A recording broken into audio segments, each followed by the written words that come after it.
Hello student, welcome back to live coding hub. आप सभी student का स्वागत है लाइव कोडिंग हब पे।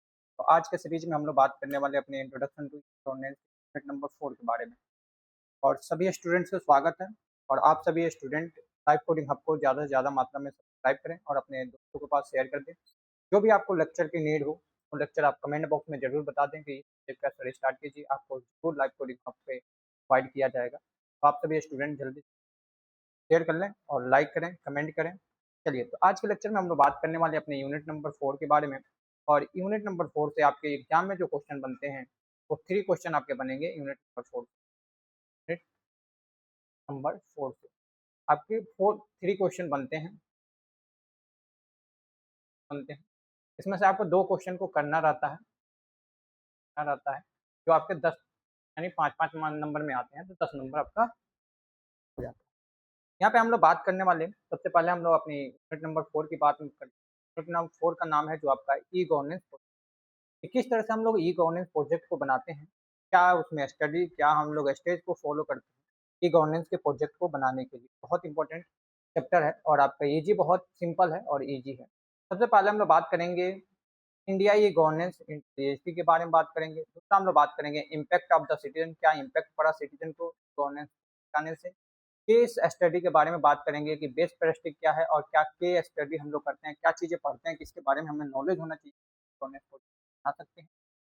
ई गवर्नेंस सर्विस सेंटर क्या होता है, जिसमें हम लोग बात करेंगे सीएससी के बारे में, शिप के बारे में, प्रोजेक्ट पासपोर्ट शिप के बारे में, पोस्ट ऑफिस के बारे में, इत्यादि बहुत सारी चीज़ों के बारे में हम लोग यूनिट में बात करने वाले हैं। सबसे पहले बिना टाइम गंवाए हम लोग चलते हैं और सभी स्टूडेंट से फिर आप सभी स्टूडेंट लाइव कोडिंग हब को सब्सक्राइब कीजिए और ज़्यादा से ज़्यादा मात्रा में प्यार बताइए। आपके लाइव कोडिंग वही आप ही का चैनल है।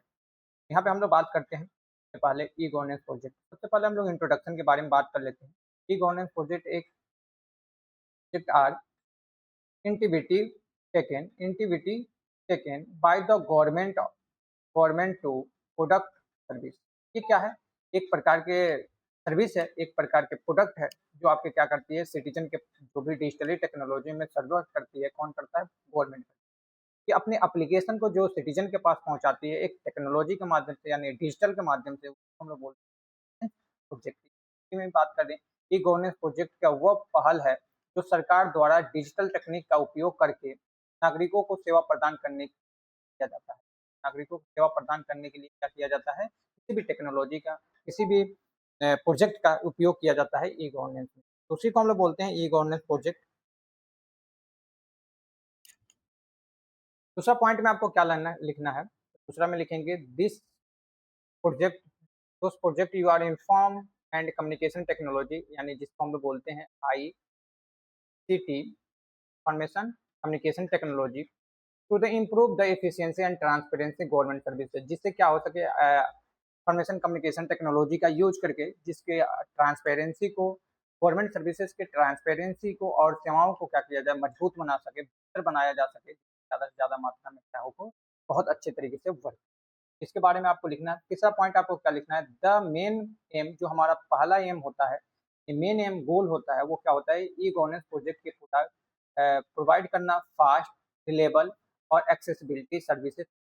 आपको सिटीजन को जो भी सर्विसेज प्रोवाइड कर रहे हैं वो सर्विसेज फास्ट चलनी चाहिए, रिलेबल होना चाहिए, यानी बहुत समय तक के चलने चाहिए और आसानी तरीके से उसे हो जाए, आसानी तरीके से चीज को उपलब्ध कर सके और प्राप्त कर सके। ये आपको ये गवर्नेंस प्रोजेक्ट में बताया जाता है। तो ये मेन हमारे पास इंट्रोडक्शन था। अगर आपसे पूछा जाए व्हाट इज ये ई गवर्नेंस प्रोजेक्ट क्या होता है, तो आप 3 पॉइंट को आपको काम से लिख देना है। उसके बाद से हम लोग बात करते हैं कि इसका फीचर क्या-क्या है, क्या हमारे पास फीचर क्या है। तो use the digital platform like website and mobile application. जैसे हम लोग मोबाइल एप्लीकेशन यूज़ करते हैं या कोई भी वेबसाइट यूज़ करते हैं, जहाँ पे गूगल हो गया, अमेज़न हो गया, फ्लिपकार्ट हो गया, ये सब आप किसमें आते हैं? ई गवर्नेंस प्रोजेक्ट में।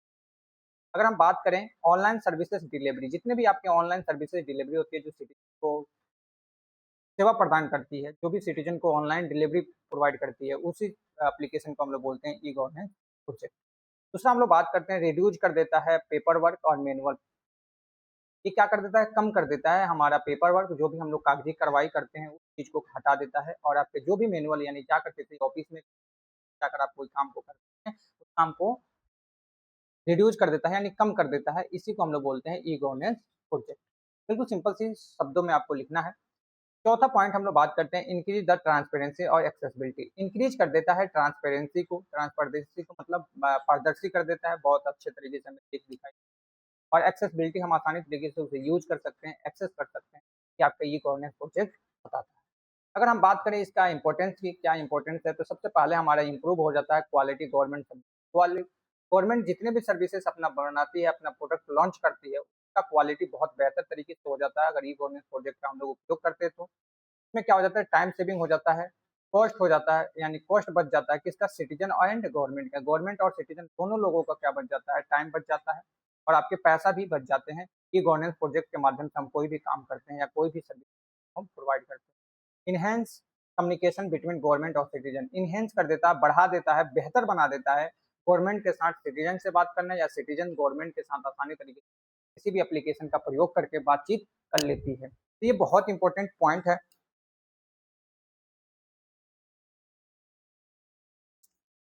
आप सब आसानी से लिख सकते हैं। चलिए आगे हम लोग बोलते हैं, आगे हम लोग बात करेंगे एग्जाम्पल पे। ये ई गवर्नेंस प्रोजेक्ट कौन कौन से एग्जाम्पल, अगर आपसे पूछा जाता है ई गवर्नेंस प्रोजेक्ट का एग्जाम्पल बताइए, तो आप सिंपल से बता सकते हैं ऑनलाइन पासपोर्ट सेविंग सर्विसेज है। जो भी हम लोग पासपोर्ट बनवाने जाते हैं तो उस एप्लीकेशन हमें मिलती है, जो वेबसाइट होती है या मोबाइल एप्लीकेशन मिलती है, हम लोग अपने पासपोर्ट के लिए अप्लाई कर सकते हैं, वो हमारा क्या हो जाता है, ई गवर्नेंस प्रोजेक्ट हो जाता है। डिजिटल पेमेंट सिस्टम, जितने भी आपके डिजिटल पेमेंट सिस्टम है वो क्या है, एक ई गवर्नेंस प्रोजेक्ट है। ऑनलाइन रिकॉर्ड, लैंड रिकॉर्ड, यानी जो भी भूमि का रिकॉर्ड हम लोग देखते हैं, यानी भूलेख आपका जो एप्लीकेशन आता है मोबाइल एप्लीकेशन, ये सब आपका क्या है, ई गवर्नेंस प्रोजेक्ट है। कि आप ई गवर्नेंस प्रोजेक्ट के बारे में बात कर लिए कि ये पासपोर्ट जितने सर्विसेज होती है या गैस के बुकिंग सर्विसेज होती है, पेमेंट करने की, बिल टैक्स पेमेंट करने की, ये सारी चीजें आपकी क्या है, ई गवर्नेंस प्रोजेक्ट में।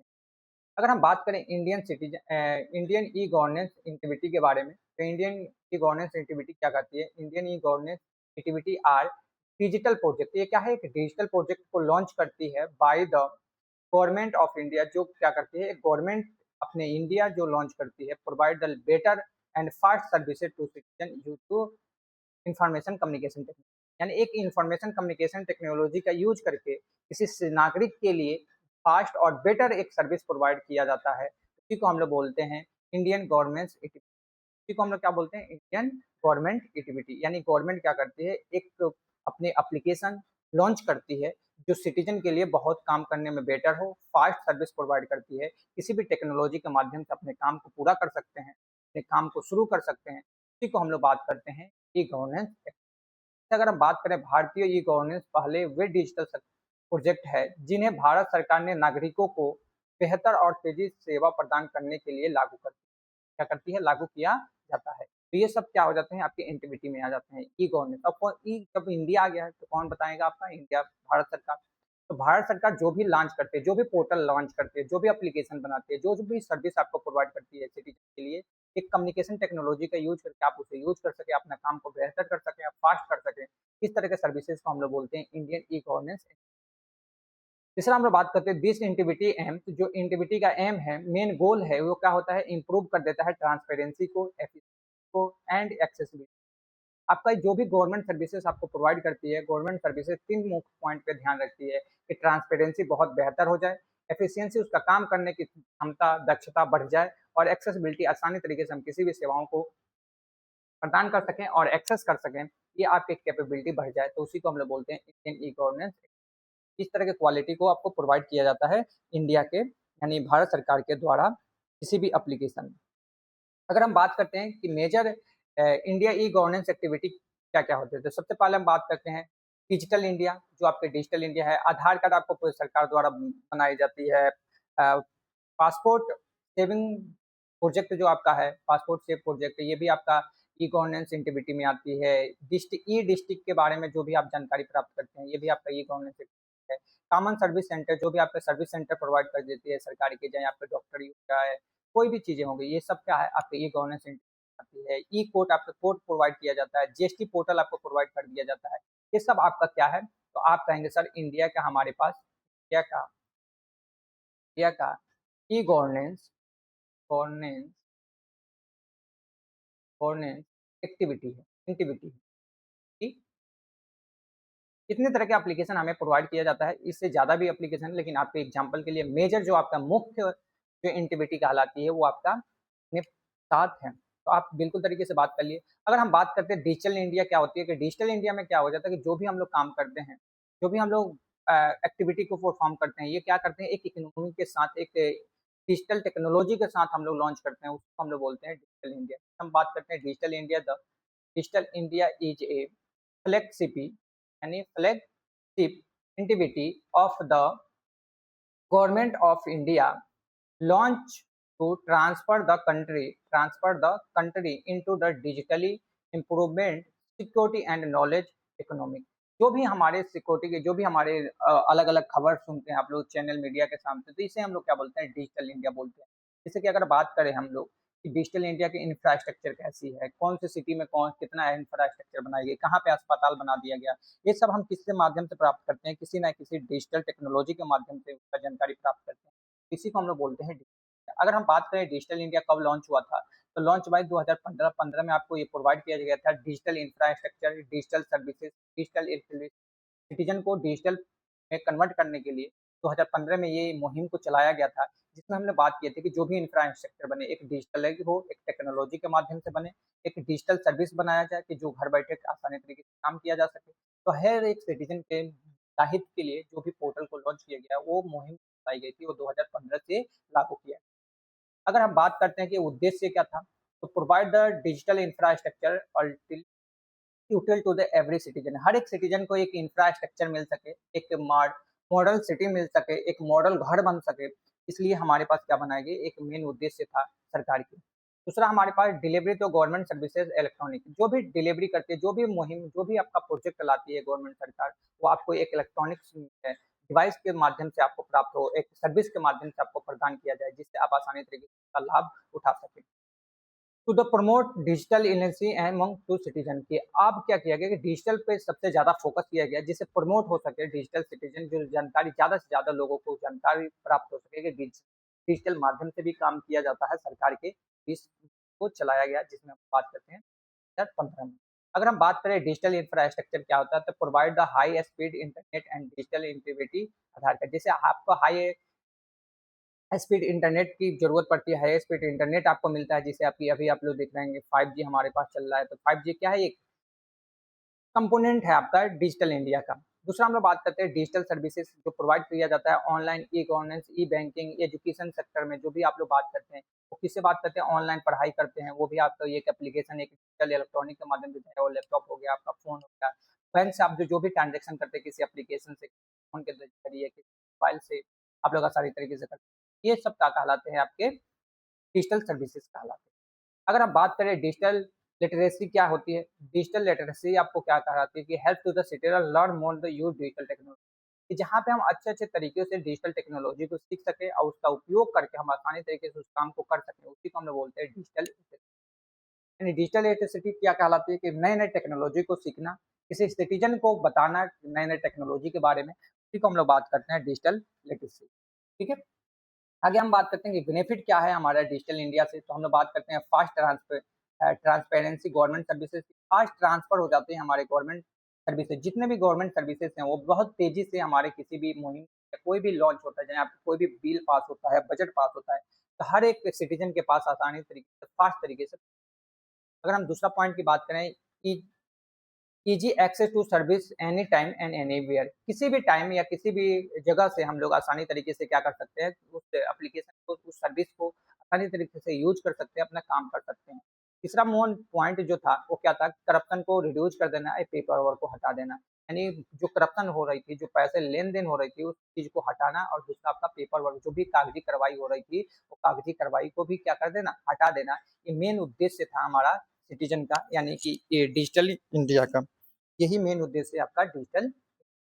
अगर हम बात करें आधार कार्ड क्या होती है, तो Aadhaar card provide the unique identification number, जो आपको आधार कार्ड क्या प्रोवाइड करती है, एक यूनिक नंबर प्रोवाइड करती है हर एक सिटीजन को, जो क्या करे, एक गवर्नमेंट की एक्सेसिबिलिटी, गवर्नमेंट के सर्विसेज को क्या कर सके, आसानी तरीके से पता चल सके गवर्नमेंट को कि हाँ, ये हमारे देश के नागरिक हैं, इन्हें ये सेवा मिलनी चाहिए, ये सारी चीजें उसी से आइडेंटिफाई किया जाता है, तो उसी को हम लोग बोलते हैं आधार। पासपोर्ट से पोस्ट क्या होता है, प्रोजेक्ट क्या होते हैं, तो provide the online passport application to the related services. जितने भी आपके पासपोर्ट के रिक्वायरमेंट है या कोई भी सेवाएं के एप्लीकेशन के पासपोर्ट के रिलेटेड कोई भी जानकारी आपको प्राप्त करनी है, तो आप ऑनलाइन पासपोर्ट एप्लीकेशन पे जाइए और वहां से अपना आवेदन करके अपनी कोई भी जानकारी को इकट्ठा करके आप आसानी तरीके से उसके बारे में जान सकते हो। उसी को हम लोग बात करते हैं पासपोर्ट सेव प्रोजेक्ट बोला। अगर हम बात करते हैं ई डिस्ट्रिक्ट क्या होती है, तो ई डिस्ट्रिक्ट के बारे में बात करें, e district provide various government services city district level through the online platform. जो भी आपके डिस्ट्रिक्ट, जो भी आपके मान के चलिए डिस्ट्रिक्ट हमारा उत्तर प्रदेश है, तो उत्तर प्रदेश के जितने भी जो भी सरकार आपको प्रोवाइड करती है, चाहे वो आपका गैस के कनेक्शन हो गया, चाहे आपके सरकारी नौकरी हो गई, चाहे आपके जो भी डिस्ट्रिक्ट लेवल पे जो भी आपको प्रोवाइड किया जाता है, वो किस पे करवाया जाता है, तो गवर्नमेंट के सर्विसेज पे यानी डिस्ट्रिक्ट लेवल के सर्विसेज पे आपको प्रोवाइड किया जाता है। कि डिस्ट्रिक्ट कॉमन सर्विस सेंटर क्या होते हैं? कॉमन सर्विस सेंटर बात करते हैं सीएससी जिसको हम लोग बोलते हैं, provide the digital services citizen और रूरल एंड रिमोट एरिया। यहाँ पे हमारा रिमोट एरिया पे, रूरल एरिया पे यानी शहर और ग्रामीण क्षेत्रों में हम एक डिजिटल सर्विसेज को प्रोवाइड करें जो कोई भी भेदभाव ना हो, अच्छे तरीके से काम करे, उसी को हम लोग बात करते हैं। जो क्या हो, एक कॉमन हो, एक रूरल एरिया में हो, रिमोट एरिया में हो। मान के चलिए कि एक अस्पताल हमने बना दिया एक जिला में, तो अस्पताल जिस जिला में बनाया उस जिले के भी लोग आए, अगल बगल के लोग भी आए, यानी ये सारी चीजों के लिए खोला जाए, तो इसको हम लोग बोलते हैं कॉमन सर्विस, सबके लिए बात किया जाए। ई कोड क्या होते हैं कि जो आजकल देख रहे हैं कि e court project digitally court process to the provide the online case information की। जितने भी आपके ऑनलाइन केस इन्फॉर्मेशन, कोई भी आपके देखते हैं कि आपके केस होता है, तो सभी लोगों को पता चल जाता है इसके ऊपर ये केस है, ये धारा है, इनके साथ ये सजा होगा। तो किसके जरिए एक तो कोर्ट ने क्या किया कि अपने एक प्लेटफॉर्म बनाया, एक अपने ऑनलाइन सर्विसेज बनाई कि जहाँ पे अपने सारी चीज़ों को क्या कर सके, पोस्ट कर सके, बता सके कि आप हर एक सिटीजन को, हर एक एम्प्लॉय को, इसी को हम लोग बोलते हैं ई गवर्नेंस कोर्ट, जिसमें क्या हो गया कि कोर्ट भी अब कन्वर्ट हो गई किसमें, इलेक्ट्रॉनिक में, यानी कि ई गवर्नेंस सर्विसेज।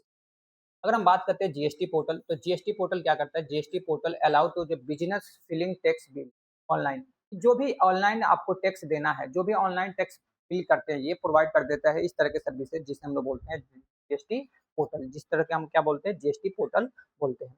अगर हम बात करें importance of the India e governance activity, क्या इंपॉर्टेंस है हमारा इंडियन गवर्नमेंट एक्टिविटी का, तो ये सबसे पहले हमारे पास हो जाता है, इम्प्रूव हो जाता है सर्विस डिलीवरी सिटीजन सिटीजन के लिए बहुत इंपॉर्टेंट हो जाता है, बेहतर हो जाता है कि उस सर्विसेज को प्रोवाइड किया जा सके, इम्प्रूव किया जा सके, जो ज़्यादा से ज़्यादा मात्रा में हर एक सिटीजन के पास पहुंच जाए और हर एक सिटीजन उस चीज़ का लाभ उठा सके। दूसरा हम लोग बात करते हैं इंक्रीज द ट्रांसपेरेंसी और रिड्यूस द करप्शन। इंक्रीज कर दिया जाता है, काम करने के तरीका बेहतर कर दिया जाते हैं, ट्रांसपेरेंसी क्रिएट कर दिया जाता है, जो हर एक काम को आसानी तरीके से देख सके, एक्सेस कर सके, और जो भी करप्शन हो रही थी, जो भी लेन देन हो रहा था कि आप इतना पैसा दे दीजिए आपका काम करवा दें, वो सारी चीजें क्या हो जाए, हट जाए। इसलिए हम लोग इंडियन ई गवर्नेंस एक्टिविटी को प्रोवाइड किया सरकार ने। Provide the easy access and service across to country. हर एक कंट्री के लिए मल्टीपल सर्विसेज को प्रोवाइड किया गया आसान तरीके से, जिसके देश भर में सेवाओं को किया जा सके, आसानी तक से पहुंचाया जा सके, आसानी तरीके से क्या किया जा सके, पहुंचाया जा सके देश भर में। अगर हम बात करें इम्पैक्ट ऑफ द सिटीजन, क्या इम्पैक्ट पड़ा सिटीजन के लिए जो डिजिटल इंडिया आने से, तो सबसे पहले हम लोग बात करते हैं जो इम्पैक्ट पड़ा। Digital India has been significance impact on the citizen, improving the access government of service and digital factory. यानी हमारे पास जो भी फैक्ट्रीज थी, यानी जितने भी, अगर हमारे पास बात करें कि अगर डिजिटल इंडिया बनाने की जो मुहिम चलाई गई, उससे ज़्यादा से ज़्यादा क्या हुआ, कारखाना बन, यानी डिजिटल फैक्ट्री आई। डिजिटल फैक्ट्री आई तो हर एक सिटीजन को एक एम्प्लॉय सिग्निफिकेशन मिला कि जो उस माध्यम से आपको जॉब मिल सके, आप माध्यम से हर एक चीज़ जानकारी प्राप्त कर सके, तो इस चीज़ को सबसे ज़्यादा इम्पेक्ट पड़ा, यानी जॉब का वेरियस बढ़ा, जॉब मिलने का ज़्यादा मात्रा हो गई। दूसरा हम लोग बात करते हैं, दूसरा पॉइंट क्या है कि it makes to service fast early to the more transparency. हर एक पीपुल के पास आसानी तरीके से पारदर्शी माध्यम से उस चीज़ों को पहुंचाया जा सके और तेजी के साथ इस पे काम किया जा सके, ये हमारे क्या था, इम्पैक्ट पड़ा सिटीजन को। जो सिटीजन का काम 5 दिन में हो रहा था, वो अब इस सर्विसेज के माध्यम से 1 दिन में या 1 मिनट में, 2 मिनट में अपने काम को पूरा कर लेते हैं। तो इस तरह के इम्पैक्ट पड़ा, यानी बहुत ज्यादा बेनिफिट हुआ हमारे सिटीजन डिजिटल इंडिया के। दूसरा हम लोग बात करते हैं कि पॉजिटिव इम्पैक्ट क्या पड़ा सिटीजन पे, कि क्या क्या पॉजिटिव इम्पैक्ट पड़ा सिटीजन। सबसे पहले हम बात करते हैं access to service, easy access to service. Citizen क्या किए कि citizen can access government services online anywhere, कि जो भी गवर्नमेंट सर्विसेज हैं, जो भी सिटीजन है वो किसी भी सरकार के प्लेटफ़ॉर्म को आसानी तरीके से किसी भी टाइम या कहीं पे भी ऑनलाइन के माध्यम से उस सर्विसेज़ को क्या कर सके, यूज़ कर सके और अपना काम को प्रयोग कर सके, यानी बेहतर बना सके। दूसरा हमारा क्या था कि दूसरा जो इम्पैक्ट पड़ा कि टाइम हर एक सिटीज़न का बच गया और जो पैसा लगता था आने-जाने में, वो पैसा भी बच गया। ऑनलाइन के माध्यम से अगर काम करवाते हैं तो कहीं जाना नहीं पड़ता है। आपका हर जो काम 5 दिन में होने वाला था, वो काम 1 दिन में हो जाता है, 2 मिनट, 1 घंटे में हो जाते हैं। एक इलेक्ट्रॉनिक सर्विस के माध्यम से या एक प्रोजेक्ट के माध्यम से। तो इसी को हम लोग बात करते हैं reduce the need of the visiting government office. जो भी आप लोग विजिट करते थे गवर्नमेंट ऑफिस और वहाँ पे टाइम जो लगता था, जो पैसा लगता था, वो पैसा क्या हो जाए कि सेव हो, टाइम सेव हो एंड कि हर एक सिटीजन को क्या बचे, टाइम बचे और पैसा बचे। इसको ध्यान में रखते हुए गवर्नमेंट ने इस प्रोडक्ट को लॉन्च की, ई गवर्नेंस एक्टिविटी को लॉन्च की।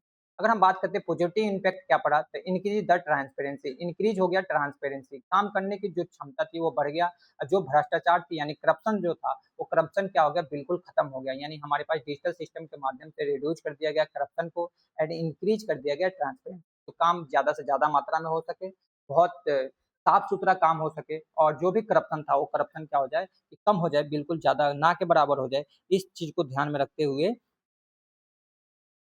इम्पैक्ट पड़ा सिटीज़न, सबसे ज़्यादा इम्पैक्ट पड़ा। दूसरा हम लोग बात करते हैं डिजिटल इंक्लूज़न क्या हुआ कि people rural and remote area across to digital service.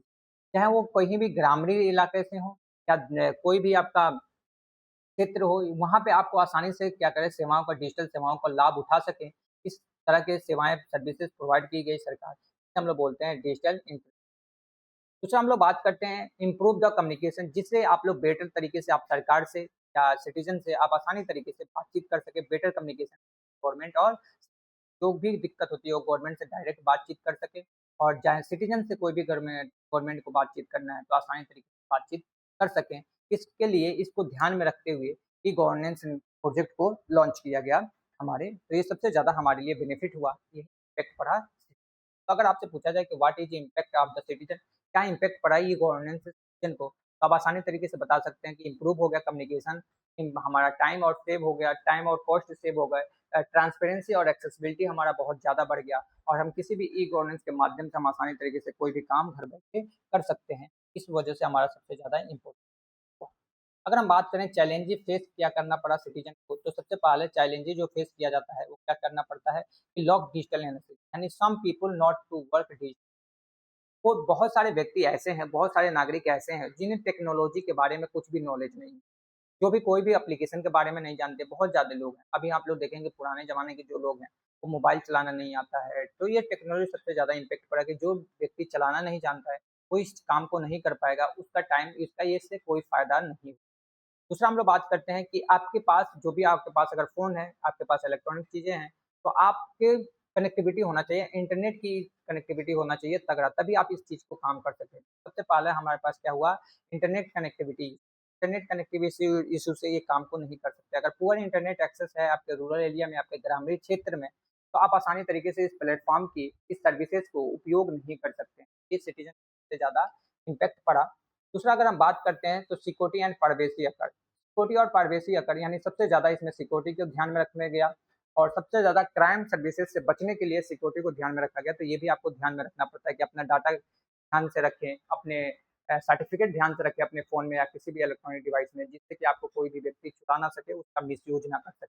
तो यहाँ पे क्या हो गया, face to the data missing and cyber crime. Cyber crime की फिर ज़्यादा से ज़्यादा मात्रा बढ़ गई और आपके डाटा मिस होने की ज़्यादा कैपेबिलिटी हो गई। ये सबसे ज़्यादा हमें क्या फेस करना पड़ा, ये चैलेंजेस फेस करना पड़ा।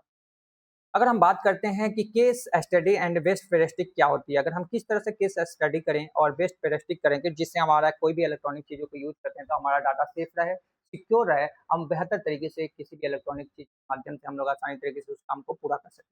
तो यहाँ पे हम बात करते हैं case study in the government e governance और रूरल एग्जाम्पल। मान के चलिए कि रियल एग्जाम्पल के साथ हम बात करते हैं of the successful project implemented by the government. जो भी गवर्नमेंट आपको प्रोजेक्ट बनाती है वो एक रियल एग्जाम्पल के कंसीडर करके बनाती है। जैसे कि हमें कोई भी काम करना है, जैसे कि मान के चलिए मनी प्रॉब्लम था कि हम लोग बैंक में जाकर पैसा उतार देते, तो एक रियल प्रॉब्लम था।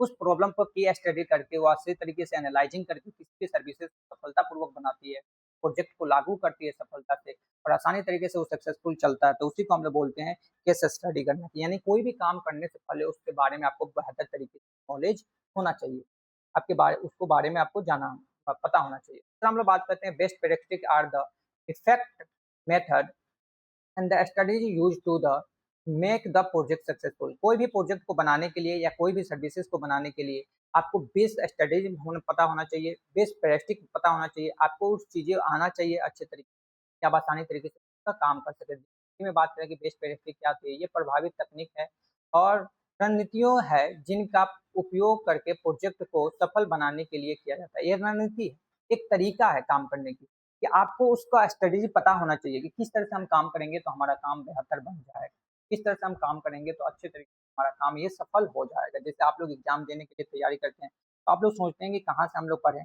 कि कौन सा टॉपिक्स पढ़ लें कि जो आपके एग्जाम में आए और बेहतर तरीके से आपके एग्जाम में सफल दिला सके। तो आपका ये क्वेश्चन आपका 100% एग्जाम में देखने को मिल जाता है। ठीक है? दूसरा पॉइंट हम लोग बात करते हैं कि केस स्टडी और ई गवर्नेंस के जो सर्विसेज हो क्या है, आधार प्रोजेक्ट।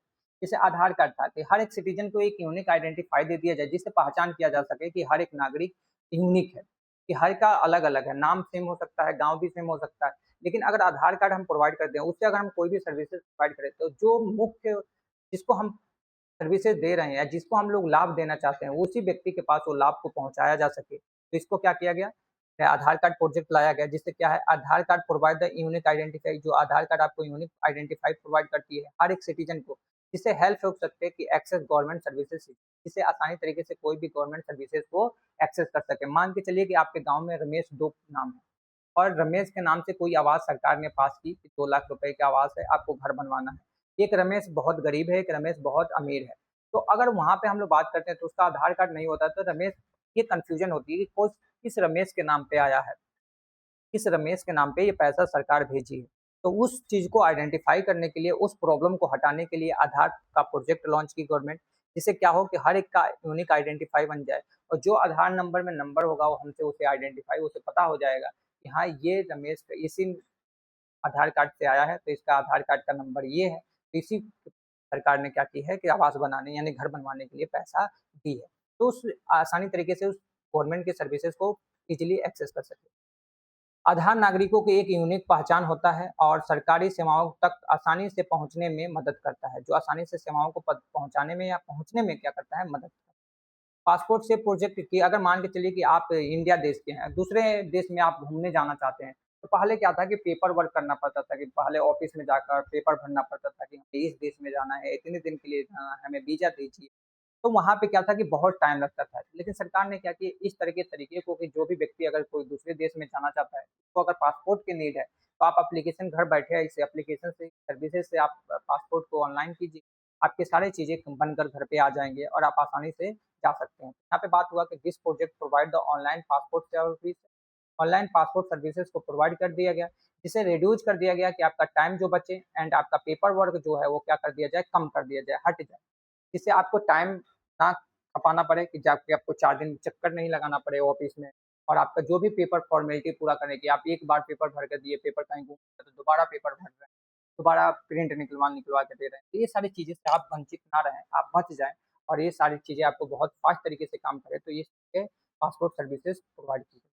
दूसरा हम लोग बात करते हैं कि कॉमन सर्विस सेंटर बना दी गई। कॉमन सर्विस सरकार ने क्या की, कॉमन सर्विस सेंटर बना दी। जैसे कि मान के चलिए एक गाँव में, एक राज्य में सरकारी अस्पताल नहीं है, जहाँ पे बहुत दिक्कतें हो रही है, बहुत चीज़ें हो रही है कि जो किसी को पैसा रहते हुए भी किसी के पास पैसा है, किसी के पास पैसा नहीं है, तो आराम से वो दवाई नहीं करा पा रहा है, चाहे आसान से वो जी नहीं पा रहा है, तो उसके लिए सरकारी सर्विसेज सेंटर बना दी गई, चाहे वो पुलिस स्टेशन बना दी गई, क्राइम मुक्त हो जाए हमारा राज्य, हमारा गाँव या हमारा जो भी दिक्कतें हो, जो भी बीमारी हो रही है, उसे आसानी तरीके से सरकारी अस्पताल में दिखा सके, जो आपको मिनिमम पैसे में।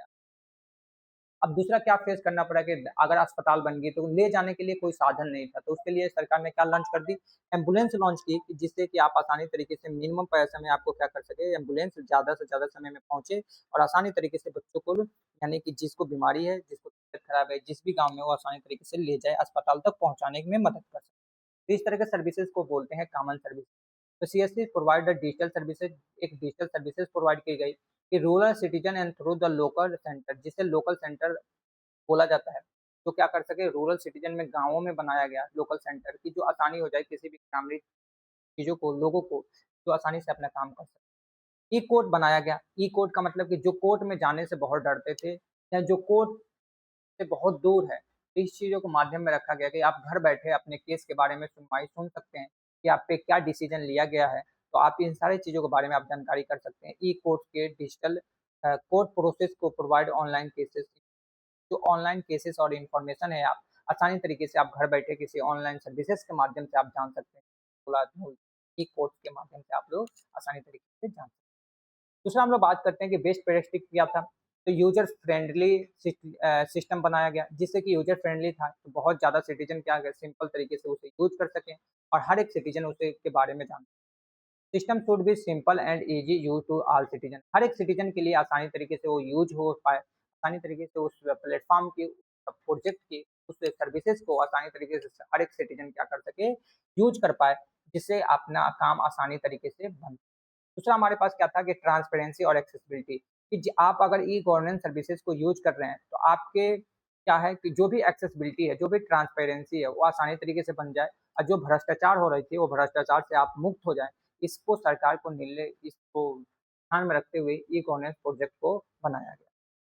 दूसरा हम लोग बात करते हैं strong information infrastructure. Strong infrastructure का मतलब क्या होता है कि reliable to internet and digital infrastructure to necessary, जिसके माध्यम से हमारे पास क्या है कि ये हमारे लिए अगर इस किसी भी हम ई गवर्नेंस प्रोजेक्ट को एप्लीकेशन का यूज कर रहे हैं तो हमारे लिए एक इंफ्रास्ट्रक्चर होना चाहिए जिसको हम लोग बोलते हैं इंटरनेट, या उसके लिए डिजिटल टेक्नोलॉजी सिस्टम हमारे पास आसानी तरीके से होना चाहिए।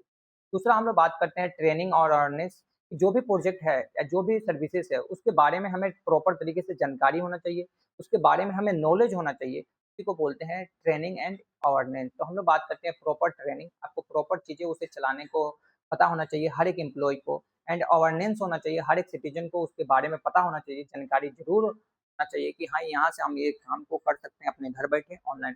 जैसे अभी आप लोग देखेंगे, बात करेंगे कि ऑनलाइन जो गाँव में 80 साल के 90 साल के हो गए हैं, उनसे आप वो बा बोलेंगे कि फ़ोन पे से आप पैसा भेज सकते हैं, आपके अकाउंट से पैसा निकल, वो कहते हैं कि हम फ़ोन पे चलाते ही नहीं, हम फ़ोन पे जाते नहीं, तो उनके बारे में अवेयरनेस नहीं है, उन चीज़ों को वो नहीं जानते, उन्हें चलाना नहीं आता, उन्हें ट्रेनिंग नहीं दिया गया है प्रॉपर तरीके से। तो जिसे हम लोग बोलते हैं ट्रेनिंग एंड अवेयरनेस, कि सरकार ने इसे ट्रेनिंग अवेयरनेस बताई। सिक्योरिटी इंश्योर दी, कि सरकार ने ये बताई कि जो भी आप डाटा है, जो भी आपके इम्पोर्टेंट डाटा है या आपके डिवाइस है, वो क्या है, सिक्योर है, आपके डाटा कहीं से लीक नहीं होगा। आपके अकाउंट से अगर आप फ़ोन पे से पैसा भेज रहे हैं, तो आप फ़ोन पे आपका पैसा नहीं छुड़ाएगा। तो ये सिक्योरिटी इंश्योर करना पड़ा कि जिस ज़्यादा से ज़्यादा लोग क्या कर सकें, इसे लागू कर सकते हैं। Strong security system should be impact to the project protect data, कि जो डाटा को आपको आसानी तरीके से सुरक्षित रखता है, आपको डाटा को बचा कर रखता है, इस चीज़ों को ध्यान में रखना पड़ता है। तो ये सारी चीज़ें हमारे बेस्ट प्रैक्टिस में आती है। अगर हम बात करते हैं चौथा पॉइंट के अपने टॉपिक्स के बारे में, तो यहाँ पे पूछा जाएगा आपको कि ई गवर्नेंस सर्विस सेंटर क्या होते हैं? ई गवर्नेंस सर्विस सेंटर कितने होते हैं? ई गवर्नेंस सर्विस सेंटर क्या होते हैं? सबसे पहले आपको एग्ज़ाम में पूछा जाएगा what is e governance service centre, और एक्सप्लेन कीजिए multiple e governance service centre के बारे में। तो आपको बताना है कि ई गवर्नेंस सर्विस सेंटर ये से हम बोलते हैं कि जहाँ पे किसी भी एक लोकेशन पे किसी एक सरकारी सेवाओं को प्रदान किया जाए, जो हर एक व्यक्ति के लिए एक्सेसिबिलिटी हो, जो आसानी तरीके से वहाँ पे जाकर अपना काम को करा सके, उसी को हम लोग बोलते हैं सर्विस सेंटर। जैसे फॉर एग्जांपल अगर हम कार खरीदते हैं किसी भी शोरूम से, तो वहाँ पे क्या होती है कि जो भी डैमेज होती है, जो भी टूटता है, तो उसका मल्टीपल सर्विस सेंटर होती है कि आप वहाँ पे जाकर आसानी तरीके से बनवा सकते हैं। आपको कहीं जाना नहीं पड़ेगा, तो उसी को हम लोग बोलते हैं सर्विस सेंटर। इसी तरीके से सरकार ने क्या की कि चाहे वो ग्रामीण क्षेत्र हो या चाहे वो शहर क्षेत्र हो, एक कॉमन सर्विस सेंटर क्रिएट कर दी। आपका अस्पताल हो गया, आपका पुलिस स्टेशन हो गया, आपका मल्टीपल सर्विसेज़, ये आपका मेडिकल स्टोर हो गया, कि आप आसानी तरीके से वहाँ जाएँ और अपना दवा ले सकें। जो भी आपको दिक्कत है, वो दिक्कत को बता सकें, आप वो आसानी तरीके से अपना दवाई करा सकें। तो यहाँ पे बात करते हैं लिखना क्या है, तो e governance service centre as the physical and digital point, ये फिजिकल है और डिजिटल पॉइंट है। तो आपके फिजिकली मतलब कि आप जा सकते हैं, और डिजिटल पॉइंट का मतलब कि जो वो बहुत टेक्निक है, वो डिजिटल से टेक्निकल लिस्ट है। जो भी आप सरकारी अस्पताल देख रहे हैं, उसमें हर चीज़ का मशीन है, कि आप आसानी तरीके से चेक कर सकें। Where are the citizen access to government services, जिससे आसानी तरीके से गवर्नमेंट सर्विस क्या कर सके, एक्सेस ईज़ी कर सके और आसानी तरीके से उस काम को, सेवा को प्रदान कर सके। ठीक है? जैसे हम लोग हिंदी में बात करें, ई गवर्नेंस सेवा केंद्र स्थान प्लेटफ़ॉर्म है जहाँ पे नागरिक आसानी से सरकारी सेवाओं को लाभ ले सकें, जहाँ से सरकारी सेवाओं को क्या ले सकें, लाभ ले सकें। क्या है? सेवा केंद्र है, सेवा केंद्र किसको बोलते हैं? डॉक्टर केंद्र, डॉक्टरी, स्कूल, सरकारी अस्पताल, ये सब चीज़ें क्या हैं? एक स्थान प्लेटफ़ॉर्म है जिस हम माध्यम से ले। दूसरा हम बात करते हैं this centre help to the delivery digital services both rural and urban, यानी कि आपके ग्रामीण और शहरी क्षेत्र में इस तरह के सभी सर्विस सेंटर को डिजिटली में क्रिएट किया गया है, तो आप आसानी तरीके से क्या कर सके, तो आपकी सेवा में मदद कर सके, आसानी तरीके से आपकी सेवा में लाभ दे सके। अगर हम बात करें कि types of e governance service centre कितने होते हैं, तो आप बताएँगे कॉमन सर्विस सेंटर जो हमारे पास होते हैं, ई सेव सेंटर होते हैं, जहाँ पे हम लोग कोई भी प्लेटफ़ॉर्म को सेव कर लेते हैं। पासपोर्ट सेव होते हैं हमारे पास, पोस्ट ऑफिस होते हैं, जहाँ पे हमारे पास मल्टीपल डॉक्यूमेंट्स आते हैं। ऑनलाइन पोर्टल एंड वेबसाइट मिलते हैं, जो हम घर बैठे काम कर सकते हैं। मोबाइल एप्लीकेशन अब आते हैं, ये सब हमारे क्या हैं, ई गवर्नेंस सर्विस सेंटर हैं, जहाँ पे हमारे पास हर एक चीज़ उपलब्ध है। आसानी तरीके से उसका क्या कर सकते हैं, यूज़ कर सकते हैं। जैसे मान के चलिए आपका मोबाइल एप्लीकेशन डाउनलोड करना है, प्ले स्टोर आपका है, प्ले स्टोर से आप आसानी तरीके से डाउनलोड कर सकते हैं। आप पैसा ट्रांज़ैक्शन करना है आपके मोबाइल से डिजिटल का यूज़ करके, फ़ोन पे का आप डाउनलोड करके आसानी से कर सकते हैं। तो इस तरह की सर्विसेज़ जो भी होती है, वो क्या कहलाती है, ई गवर्नेंस सर्विस सेंटर होती है, आपको 6 टाइप से मिलती है। अगर हम बात करें कॉमन सर्विस सेंटर की, तो common service centre as a physical service centre होता है। ये फिजिकल सर्विस सेंटर होता है, that to the provide digital government and private service citizen specific rural area, कि जो ग्रामीण क्षेत्रों के लिए सबसे ज़्यादा इम्पैक्ट होता है, जो सबसे ज़्यादा प्रोवाइड किया जाता है, कि अगर शहर में आप रह रहे हैं तो मल्टीपल प्राइवेट सेक्टर देखने को मिल जाता है, लेकिन गाँवों में प्राइवेट सेक्टर नहीं। जैसे वीआईपी तरीके से बढ़िया तरीके से आपको प्राइवेट कॉलेज नहीं मिलेगा, तो सरकार ने सरकारी कॉलेज बनाया कि जहाँ के वहाँ के गाँव के लड़के क्या कर सके, आसानी तरीके से अपना पढ़ाई कर सकें। तो इसे हम लोग बोलते हैं कॉमन सर्विस सेंटर। यहाँ पे बात करते हैं कि फीचर क्या है कॉमन सर्विस सेंटर का, तो ईज़ी एक्सेस है कि सीएससी यानी common service centre provide the services near by city location. आपके गाँव के जो भी एरिया है, उसी के नियर बाय पास में आपका क्लियर है। आप लोग देखते हैं कि सरकारी स्कूल हर एक गाँव में है, कि किसी दूसरे गाँव में नहीं जाना पड़े आपको, आसानी तरीके से अपने गाँव में ही पढ़ सकें। दूसरा हम लोग बात करते हैं डिजिटल सर्विसेज। आपके पोस्ट ऑफिस देखे होंगे, आप बैंक देखे होंगे, आधार जहाँ बनता है, आधार कार्ड देखे होंगे, वहाँ पे सारी चीज़ें आपको जो टैक्स फिलिंग की जाती है, गैस भरवाई जाती है, वो सब एक-एक गाँव में आपको क्रिएट करके दी गई है, सरकार जो दी है, उसी को हम लोग बोलते हैं। हम लोग बात करते हैं ऑफर ऑनलाइन सर्विसेज, जिससे हम लोग बात करते हैं ऑफर ऑनलाइन सर्विसेज, आधार कार्ड, बैंक, बिल पेमेंट आप आसानी तरीके से इस तरह की एप्लीकेशन प्रोवाइड की गई है, तो आसानी तरीके से आप घर बैठे काम को कर सकते हैं और हर एक सिटीजन उस काम को कर सकता है घर बैठे। बस केवल क्या होना चाहिए, आपके पास उसका नॉलेज होना चाहिए। आप उसके बारे में आसानी तरीके से जानते हो, तो आप इस चीज़ को काम कर सकते हैं। अगर हम बात करते हैं रूरल एरिया में, रूरल का मतलब क्या है, कि जो भी हमारे पास ग्रामीण क्षेत्र इलाका है, वहाँ पे क्या है, help to the develop rural area and provide the factory, कि जिससे क्या हो सके, रूरल एरिया यानी ग्रामीण क्षेत्र बहुत डेवलप हो जाए, बहुत एडवांस हो, जहाँ पे कोई भी एक डिजिटल फैक्ट्री को भी बनाया जा सके, जो अपना काम एक डिजिटल फैक्ट्री से शुरू कर सके, एक सेवा प्रदान किया जा सके, ठीक है? ग्रामीण क्षेत्र में एक सेवा, एक विकास की यानी विकसित हो सके ग्रामीण क्षेत्र, इसको फीचर को लॉन्च किया गया है, इसको पॉइंट में। अगर हम बात करें सर्विस प्रोवाइड क्या करती है सीएससी, तो आधार कार्ड सर्विसेज आपको कॉमन सर्विस सेंटर हो गया, bank and finance service centre आपका हो गया, यूटिलिटी बिल पेमेंट हो गया, जो भी आपको बिल भरना है या पानी का बिल भरना है या कोई भी भुगतान करना है, आप आसानी तरीके से करते हैं। आपको डेट ऑफ सर्टिफिकेट बनवाना है, कास्ट सर्टिफिकेट बनवाना है, ये सब आपका क्या है, कॉमन सर्विस सेंटर है। इंश्योरेंस लेना है आपको या पर्सनल सर्विसेज लेनी है, सब आपका पेंशन लेना है, ये सब आपका क्या है, तो कॉमन सर्विस सेंटर। अगर हम बात करते हैं एडवांटेज क्या है, तो आपसे इससे क्या हो जाता है कि सेव टाइम एंड कॉस्ट, आपका टाइम बच जाता है, कॉस्ट बच जाता है, आप अप्लाई कर देते हैं घर बैठे ही, तो इससे आपका टाइम बचता है, पैसा बचता है। दूसरा हम लोग बात करते हैं provider service and remote area, जो रिमोट एरिया में प्रोवाइड की जाती है, हर एक घर में, हर एक गाँव में। प्रोवाइडर डिजिटल लिटरेसी, जो डिजिटल को क्या किया गया, बहुत ज़्यादा बढ़ावा दी गई, जिससे आप डिजिटली से आप काम कर सकते हैं, अपना काम बहुत ज़्यादा कर सकते हैं, ज़्यादा से ज़्यादा लोग इस काम में, इस मुहिम में आए। अगर हम बात करें दूसरा कि ई सेफ सेंटर क्या होता है, ई सेफ सेंटर का मतलब होता है, e safe center are the stabilities to the make government services easier to accessibility citizen, कि हर एक नागरिक के लिए आसानी तरीके से एक्सेस हो सके उस सेंटर को। अब ऐसा ना हो कि हमने मान के चलिए कि एक सरकारी स्कूल बनाया, क्या बनाया, स्कूल है, उस सरकारी स्कूल में ये पाबंदी है कि आप गरीब बच्चे नहीं पढ़ सकते हैं, आपको 200 रुपये पर डे देना है, तो ये सारी पाबंदी ना हो। एक कॉमन सर्विस सेंटर का मतलब हो गया कि आप अमीर हो, गरीब हो, कोई सा भी हो, चाहे आप बहिरे हो, लंगड़ हो, लूले हो, आप इस कॉमन सर्विस सेंटर में आपको भगाया नहीं जाएगा, आपको पढ़ाया जाएगा। वहाँ के सरकार का मुहिम, इसे हम लोग बोलते हैं ई सर्विस सेंटर, इसी को हम लोग बोलते हैं ई सेफ सर्विस सेंटर। अगर हम बात करें ई सेफ सर्विस सेंटर का फीचर, तो यहाँ पे क्या करते हैं, वन स्टॉप सर्विस, यानी वन स्टॉप सर्विस का मतलब e service centre provide the many services one platform. एक पैलेस पे मल्टीपल सर्विसेज आपको प्रोवाइड कर दी जाती है। जैसे आप प्ले स्टोर देखते हैं तो वहाँ पे मल्टीपल एप्लीकेशन आपको मिलता है, तो उन्हें हम बोलते हैं एक पैलेस पे मल्टीपल सर्विस आपको मिलना। दूसरा हम लोग बोलते हैं डिजिटल प्लेटफॉर्म। जैसे मान के चलिए आपका डिजिटल प्लेटफॉर्म है, our service centre provide the user to computer और इंटरनेट। जैसे आप कंप्यूटर का यूज करके, इंटरनेट का यूज करके आप मल्टीपल काम को कर सकते हैं, मल्टीपल प्लेटफॉर्म को रन कर सकते हैं, इसे हम लोग बोलते हैं ई सेफ सेंटर। दूसरा हम लोग बात करते हैं यूजर फ्रेंडली। यूजर फ्रेंडली का मतलब जो भी सर्विस सेंटर हो, आप क्या हो कि आसानी तरीके से किसी भी यूजर को, किसी भी सिटीजन को आसानी तरीके से समझ में आए और उस चीज पे आसानी तरीके से काम कर सके। तो यहाँ पे आपको लिखना क्या है कि e services simple and easy to use to citizen, हर एक सिटीजन के लिए आसान हो गया और यूज करना बहुत बेहतर हो गया। बिल्कुल सिंपल सी बात है। अगर आप सभी स्टूडेंट को नोट्स चाहिए और इसका नोट्स लेना है तो आप टेलीग्राम चैनल को बिल्कुल ज्वाइन कर लीजिए, जो आपके डिस्क्रिप्शन बॉक्स में है, वहाँ से ज्वाइन कर लीजिए और अपने दोस्तों के पास ज़्यादा से ज़्यादा मात्रा में शेयर कीजिए और फॉलो कीजिए और लाइक कीजिए और ये जरूर सब्सक्राइब कर लीजिए, क्योंकि ऐसा ऐसा कंटेंट आपके पर डे आता रहता है आपके एग्जाम के ओरिएंटेड से, जिसको आप पढ़कर अपने एग्जाम में अच्छे नंबर ला सकते हैं। उसके बाद हम बात करते हैं ई सर्विसेज प्रोवाइडर, ई सर्विस सेंटर है हमारे पास क्या क्या प्रोवाइड कीजिए। जैसे बिल पेमेंट ऑनलाइन कर लेते हैं आप, वाटर बिल, फोन अपना रिचार्ज करना है, ये सब आपके ऑनलाइन कर लेते हैं। ऑनलाइन एप्लीकेशन जो भी आपका सर्टिफिकेट बनाना है, लाइसेंस बनवाना है, ऑनलाइन करवा लेते हैं। टैक्स पेमेंट को पे करना है, भुगतान करना है, टिकट बुकिंग करनी है, ऑनलाइन प्लेटफॉर्म आपको मिल जाता है, चाहे वो ट्रेन का टिकट हो, बस का टिकट हो, ऑनलाइन मिल जाते हैं। एडवांटेज क्या हो गया कि आपका फायदा हो जाता है सर, कि सेव टाइम एंड इफेक्ट, जो आपका सही टाइम हो जाता है, बेहतर काम हो जाती है।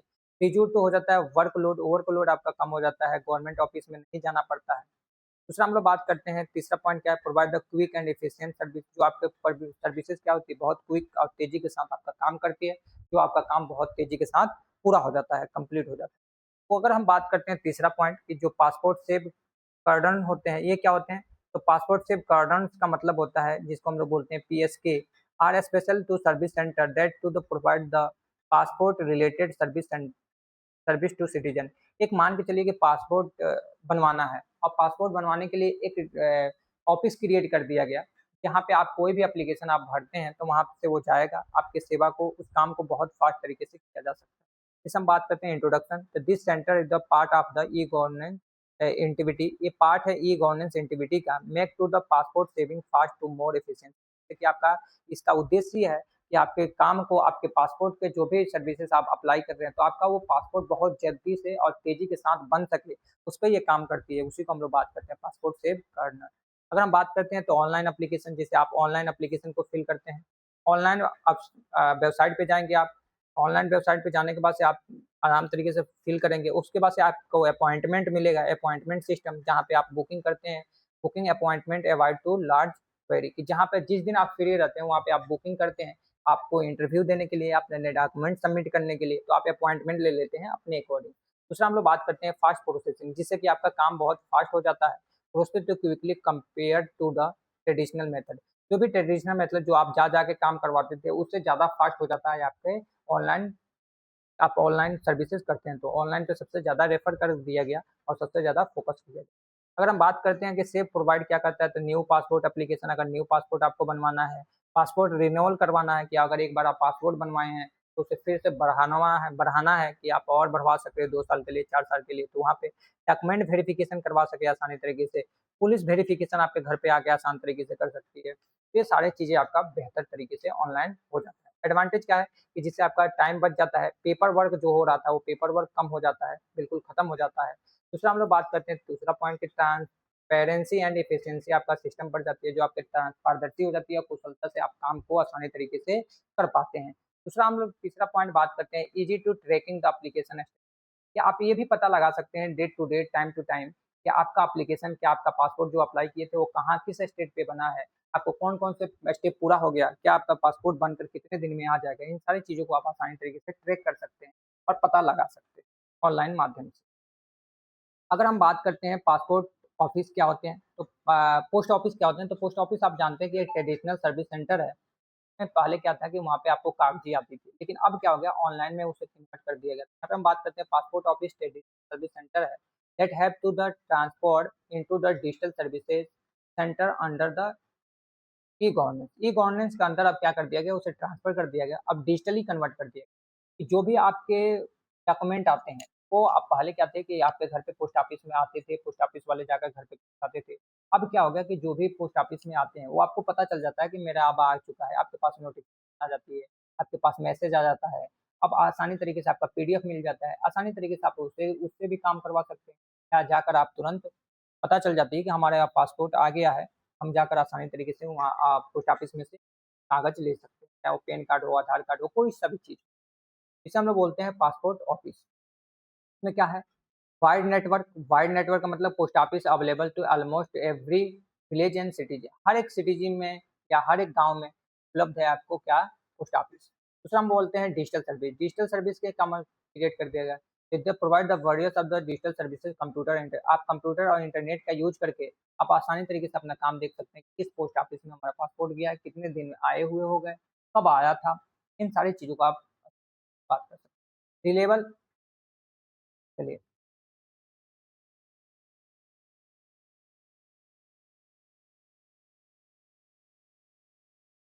ठीक है? तो यहाँ तक आपका पूरा कंप्लीट हो गया और यहाँ से हम लोग करते हैं ठीक, यहाँ पे आपका यूनिट नंबर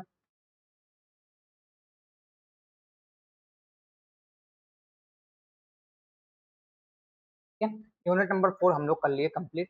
यूनिट नंबर 4 में अगर हम बात करें कि आपके एग्ज़ाम में सबसे ज़्यादा क्वेश्चन कहाँ से बनता है, उसके बारे में हम लोग देख लें एक बार। एग्ज़ाम में जो आपका क्वेश्चन बनता है, वो कहाँ से बनता है?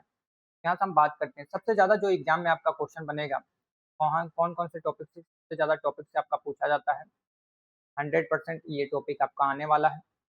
दूसरा हम लोग बात करते हैं कि बेस पेरिस्टिक और केस सेंसिटिव ये तो आपको नहीं आएगा, ये वाला क्वेश्चन आपको आने वाला है 100% देखने को मिल जाएगा। दूसरा आपका क्वेश्चन ये 3 क्वेश्चन आपके मोस्ट इम्पोर्टेंट है, इन 3 क्वेश्चन आएगा ही एग्ज़ाम में, ये 100% की कैटेगरी में है, तो आपके एग्ज़ाम में आएगा। जहाँ पे भी हमने 100% लिखा है, एग्ज़ाम में आने वाला है। तो कंप्लीट हो चुका हमारा यूनिट नंबर 4th। अब हम लोग देखने वाले हैं यूनिट नंबर 5 में, तब तक सभी स्टूडेंट अपने चैनल को सब्सक्राइब कर लें, बेल आइकन को ज़रूर प्रेस कर लें, जिससे कि आप ज़्यादा से ज़्यादा नोटिफ़िकेशन आपको मिल ज़्यादा जो भी लेक्चर आपको अच्छा लगे, लाइक और शेयर कर दीजिए ताकि सभी ज़्यादा से ज़्यादा मात्रा में बच्चे जुड़ पाएँ और आप सभी स्टूडेंट से ये है, आप सभी स्टूडेंट नोट्स अगर चाहना चाहते हैं तो टेलीग्राम चैनल को बिल्कुल छोड़ना ना भूलें, वहाँ पे हर एक नोट्स आपको प्रोवाइड कर दी जाती है। तो आज के लिए हम लोग इतने ही रखते हैं, फिर मिलेंगे अगले क्लास में। तब तक के स्टूडेंट को जय हिंद, जय भारत।